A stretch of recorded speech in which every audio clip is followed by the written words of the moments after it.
मेरे रसूल फरमाते अला उनब्बिउकुम बिअकबरिल कबाइर, सहाबा मैं तुम्हें बड़े बड़े गुनाहों की खबर ना दूं? अर्ज किया का इरशाद फरमाइए अल इशराकु बिल्लाह, अल्लाह के साथ किसी को शरीक ठहराना, व अकूकुल वालिदैन, वालिदैन की नाफरमानी करना, व कौलु ज़ूर, झूठी गवाही देना।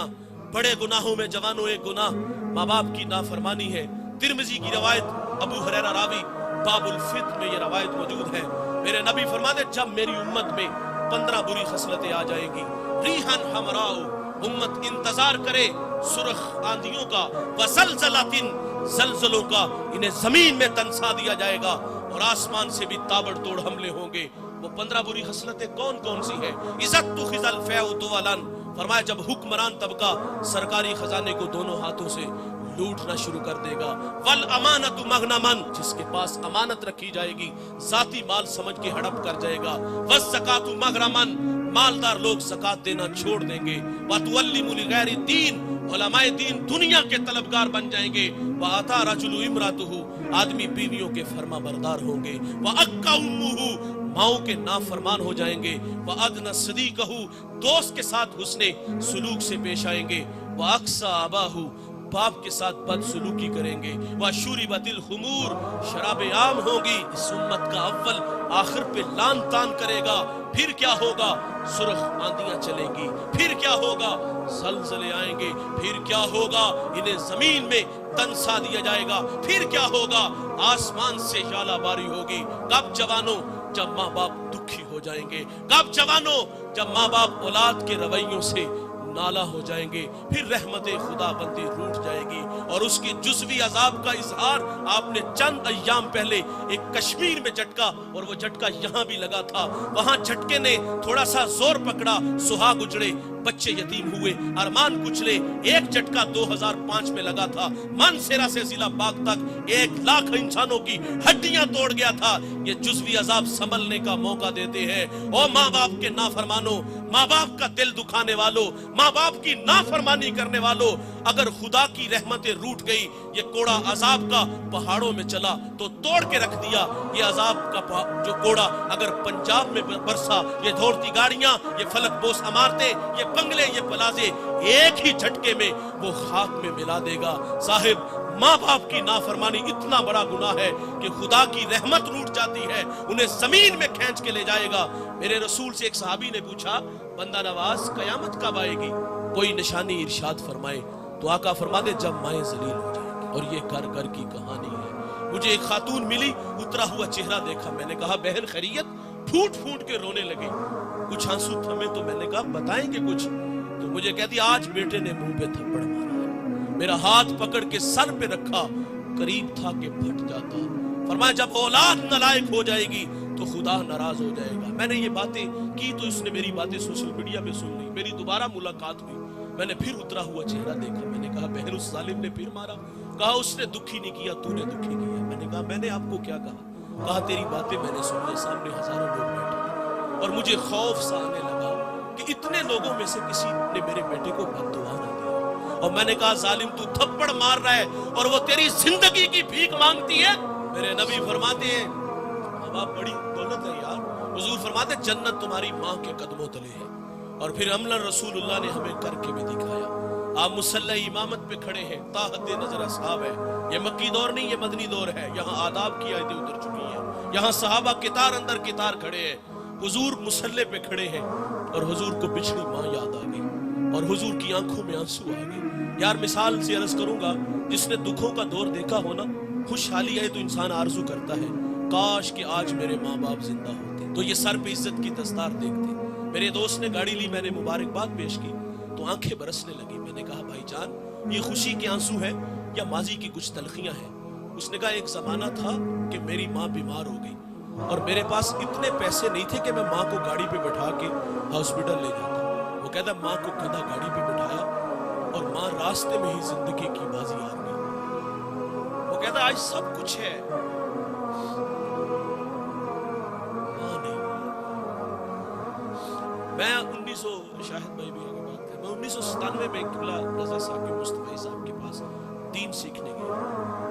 जब मेरी उंगली हजरत के हाथों में हाथ दी तो मुझे फरमाती बेटे मेरी आरज़ू है कि जिस तरह یہ اللہ رسول کی باتیں لوگوں کو سناتے ہیں، تو بھی ان راہوں کا مسافر بنے۔ یہ خواب تھا ان کا، 2 سال بعد وہ اللہ کے پاس چلے گئے۔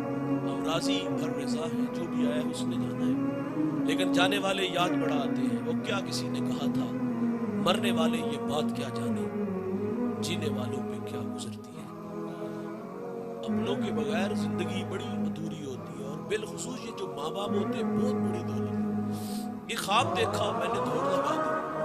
میں نے زندگی میں بڑی عزتیں پائی ہیں، پورے پاکستان میں عزت سے نوازا گیا، لیکن کبھی کبھی آرزو مچلتی ہے میری ماں ہوتی۔ میں لوگوں کو رسول اللہ کی باتیں سناتا ہوں، اور وہ پردے میں بیٹھ کے مجھ سے حضور کی باتیں سنتی، تو میرا قد کس قدر بڑھ جاتا ہے۔ انسانی فطرت ہے بھائی، وہ ڈھونڈتا ہے ان رشتوں کو۔ انسان کو زمانہ یاد آتا ہے نا، کبھی غربت کی لکیر پہ کھڑا تھا، اچار سے روٹی کھاتے تھے، کبھی لسی میں وہ نمک مرچ بھگو کر کے اس سے ہی روٹی کھا لیتے تھے، اور آج دسترخوان میں انواع و اقسام کے کھانے پا رہے ہیں۔ ڈھونڈتا ہے انسان ان بوڑھوں کو، کاش ہوتے۔ کبھی کوئی محلے میں نہیں جانتا تھا، آج پوری دنیا میں شہرت ہے۔ کبھی پاس سائیکل نہیں تھا، آج جہازوں کے سفر ہے۔ تو انسان تلاش کرتا ہے، کاش وہ ہوتے تو میں ان کی عزت کرتا، میں ان کے قدموں میں بیٹھتا ہوں، ان کی خدمت کرتا۔ جوانوں یہ بہت بڑھ، میرے رسول کو ماں یاد آئی، مصلے پہ کھڑی ہے۔ حضور کی والدہ کب بچھڑی؟ جب حضور کی عمر 6 سال تھی۔ ابوا نامی ایک چھوٹی سی بستی ہے، جہاں سے سیدہ آمنہ رضی اللہ تعالیٰ عنہ آ کر کے رک جاتی ہیں، اور آپ کو بخار نے آگے لیا۔ آپ جان گئی کہ یہ بخار میری جان لے لے گا۔ وقت رخصت ام ایمن سے کہا کہ میرے بیٹے محمد کو باحفاظت امیر قریش تک پہنچا دینا، اور پھر حضور کو پاس بلایا۔ ادھر بچپنے کی معصومیت، پیشانی میں نبوت کا نور، ماں بیٹے میں کھپ سی جاتی ہے۔ 2 باتیں کی، اور پھر ہمیشہ کے لیے پہاڑوں میں سو گئی۔ فرماتی بیٹا کلو حین میت، کلو جدید بال، کلو کبیر یفنا، وانا میتۃ وذکر باق وولدت طہرا۔ فرمایا بیٹا ہر نئی چیز نے پرانا ہو جانا ہے، ہر باقی نے فنا ہو جانا ہے۔ فرمایا بیٹا میں بھی جا رہی ہوں، لیکن سنو میرا ذکر باقی رہے گا، اس لیے کہ میں تیرے جیسا سونا محمد چھوڑ کے جا رہی ہوں۔ سانسوں کی مالا ٹوٹ گئی، موتی فضا میں بکھر گئی۔ حضور ماں سے لپٹ کے روئے، اور پھر اپنے ننھے ننھے ہاتھوں سے کالے پتھروں کی قبر بنائی، اس میں آنسوؤں کا چھڑکاؤ کیا۔ جہاں تک ماں نظر آتی رہی، حضور پلٹ پلٹ کے ان کالے پتھروں والی قبر کو دیکھتے ہیں۔ میں نے سیدہ آمنہ کے مزار کی 2 دفعہ زیارت کی ہے۔ یہ مدینہ سے 350 کلومیٹر کے فاصلے پر ہے، مقام بدر سے 85، مستورہ سے 25۔ میں پہلی دفعہ حاضر ہوا تو پہاڑ کے نیچے تھا، ماحول خاموش ہے، ہوا کا کہیں سے کوئی ایک جھونکا بھی نہ آیا۔ لیکن جب سیدہ آمنہ کے قدموں میں جا کھڑا ہوا، یقین جانو ایسا لگا کہ اللہ نے جنت کے 8 دروازے ہی کھول دیے۔ ایسا لگتا تھا کہ جنت سے ٹھنڈی ہوائیں سیدہ آمنہ کو سلام کرنے آتی ہیں۔ ام ایمن کہتی میں حضور کو لے کے پہاڑ سے نیچے آئی، جب نیچے آئی تو پیچھے پلٹ کے دیکھا تو حضور میرے ساتھ نہیں تھے۔ فرماتی میں دوبارہ پھر پہاڑ پہ چڑھی تو میری آنکھیں کیا دیکھتی ہیں کہ حضور ماں کے سرانے کھڑے ہیں، اور وہاں کھڑے ہو کر کہہ رہے تھے امی جی آپ تو جانتے ہو کہ میرا اس دنیا میں آپ کے سوا کوئی بھی نہیں ہے۔ ام ایمن کی جان نکل گئی، حضور کو سینے سے لگا لیا۔ آقا فرمایا کرتے تھے ام ایمن میری ماں کے بعد میری ماں لگتی ہے۔ حضور مصلے پہ بچھڑی ماں کی یاد آئی۔ حضور صحابہ سے فرماتے کاش کہ آج میری ماں زندہ ہوتی، میں تمہیں نماز عشاء پڑھا رہا ہوتا، اس میں سورۃ فاتحہ کی قرات کر چکا ہوتا۔ میری ماں کو مجھ سے کوئی کام یاد آ جاتا، وہ مسجد نبوی کے دروازے پہ آ کے کہتی ابن محمد، بیٹے محمد میری بات سنو۔ حضور فرماتے میں نماز توڑ کے پہلے اپنی ماں کی بات کو سنتا۔ بہت بڑی دولت ہے ماں باپ، ان کی قدر کرو جوانوں۔ یہ ایک بار آتے ہیں دوبارہ نہیں آئیں گے۔ میرا کہنا ہے یار مانا تم شادی کے بعد بہت مصروف ہو گئے، بچے ہیں، گھر والے ہیں، کاروبار ہے، یار کم از کم 1 گھنٹہ تو اپنے ماں باپ کے لیے مختص رکھو۔ آپ 1 گھنٹہ ماں باپ کو دو، ان کے پاؤں دباؤ، ان کے ساتھ گپ شپ لگاؤ، ان سے دل کی بات کرو، ان سے مشورہ لو، ان کے لیے تحائف لایا کرو، ان کے لیے پھول لایا کرو، ان کے لیے کپڑے لایا کرو، انہیں باہر سے کھانا کھلانے لے جایا کرو، کبھی کبھی پرانے دوستوں سے ملانے لے جایا کرو۔ یہ بوڑھے نہیں مریں گے اگر آپ توجہ دو گے، یہ بوڑھے مرتے اس وقت ہے جب اولاد توجہ नहीं देती। आप आज से ही अपने माँ बाप को वक्त देना शुरू कर दो तो ये बूढ़े नहीं मरेंगे। हमें गलती लगी, हम समझते हैं शायद कि हम जो महाना या हफ्ते बाद 500-1000 रुपया देते हैं इसलिए हमारी राहों में बैठे होते हैं, और धोखा लगा है हमें। इन्होंने जिंदगी में बड़ा पैसा कमाया होता है और वो सारा पैसा आप भी खर्च किया होता है। ये आपके पैसों के भूखे नहीं होते जवानों, ये आपकी तवज्जो के भूखे होते हैं। आप माँ बाप के कदमों में बैठा करो, इनके कदमों में बैठ के यकीन जानो 10 मिनट गुजार के देखो, आप ऐसा लगेगा फिजाओं में हम उड़ रहे हैं। इज्जतें चाहते हो तो इनके कदमों में रहो। एक दो बात गुफ्तगू समेट लेता हूँ, बड़ी अहम और बड़ी जरूरी बातें हैं। देखिए, वालिदैन चले जाएं तो इंसान आरजू करता है काश वो होते तो खिदमत करते। अभी मैंने इतनी बातें सुनाई, और आरजू मछली जिनके माँ बाप नहीं है, काश के होते तो हम खिदमत करते।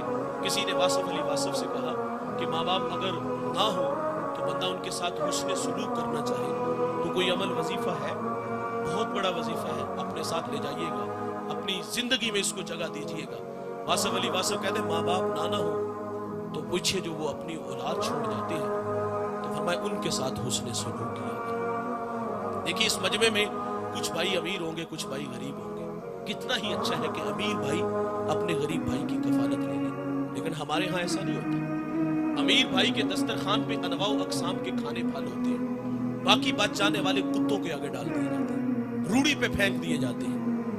और दीवार के मुत्तसिल भाई का घर है, उसके घर में फाके हैं, बच्चे रोते हैं, बिलखते हैं, भाई को परवाह नहीं होती। मैं उस शख्स को जानता हूं जो 5 फैक्ट्रियों का मालिक है, उसी फैक्ट्री में उसका भाई मुलाजिम है, भतीजे भी गालियां दे लेते हैं। कितना ही अच्छा था कि 10-20 लाख रुपया भाई को लगा के कारोबार दे देता ताकि वो भी इज्जत की रोटी कमाता।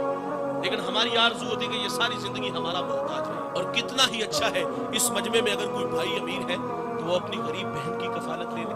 ऐसा भी नहीं होता। गरीब बहन तो भाई से रिश्ता लेने आ जाए ना तो भाई के तेवर देखने वाले होते हैं। कहता तुझे जुर्रत कैसे हुई है, तू अपनी औकात तो देख, तू मेरी बेटी को 2 वक्त का खाना भी नहीं दे सकती और राज़िक तू है। हमारा कहना है बहनें वली बना देती है, ये अच्छी लगती नहीं, लेकिन ये भाइयों के हक में अच्छी बड़ी होती है। माँ बाप ना हो तो बहनों के हाथ भाइयों के लिए हमेशा उठे रहते हैं, और बहनें माँ का रूप होती हैं यार, इनसे राब्ते में रहा करो। लेकिन ये हमारे घरों में 6-6 महीने भी ना आए तो हमें कभी इनकी याद ही नहीं आई। ये तो बेचारी माँ बाप के बाद अगर छुट्टियों में भाई के पास रहने आ जाए ना तो 2 दिन बाद वो वापस घर चली जाती। भाई के तेवर ही ऐसे होते हैं। कैसे भाई हो यार, तुम्हें बचपन का जमाना भूल गया, तुम्हारी जिंदगी की भीख मांगती थी, तुम्हारी भलाई लेती थी, आज तुझे बहन की याद ही नहीं आती। लोग हमसे मसला पूछते मौलवी साहब बहन तोहफा दे तो ले लेना चाहिए, तोहफा क्या मांगते हो, जमीन मांगते हो, बहन देगी तुम्हें जमीन। वो जानती थी अगर मैंने जमीन ना दी तो भाई हमेशा के लिए मेरे साथ रास्ता खत्म कर, राब्ता खत्म कर देगा। भाई 10 जो ना नफरत का 10 सिखा के जाता है कि फूफो को मुंह नहीं लगाना, मैं मर गया तो इसको मेरा मुंह ना दिखाना। और उससे 5 करोड़ की जमीन हथिया ली, तोहफे में ले ली, और तुम्हें कभी उसकी याद भी ना आई, कभी उसे अपने पास भी नहीं बुलाया। ये मेरे नबी की सुन्नत है कि बहनें जब घर आए तो उनको खाली हाथ ना मोड़ो, उनकी झोलियां भर के भेजा। लेकिन हमारा बहनों के साथ हाथ। और मेरा सवाल करूंगा आप लोगों से, बच्चों के दिल में खाला का प्यार होता है, फूफो का क्यों नहीं होता? रिश्तों की कदरें सिखानी चाहिए। ये बड़ी अच्छी बात है कि बच्चों के दिल में खाला का प्यार है, फूफो का क्यों नहीं आता? मेरे बच्चों की आदत है अल्हम्दुलिल्लाह, मेरी बहनें आए तो मेरे बच्चे फूल लेके इस्तेकबाल करते हैं। अपनी बहनों को इज्जत दो। और एक बात याद रखिएगा, जिस घर में बहन बेटी खुश नहीं रोती हुई घर से जाएगी, उस घर में रहमत के फरिश्ते नहीं आएंगे।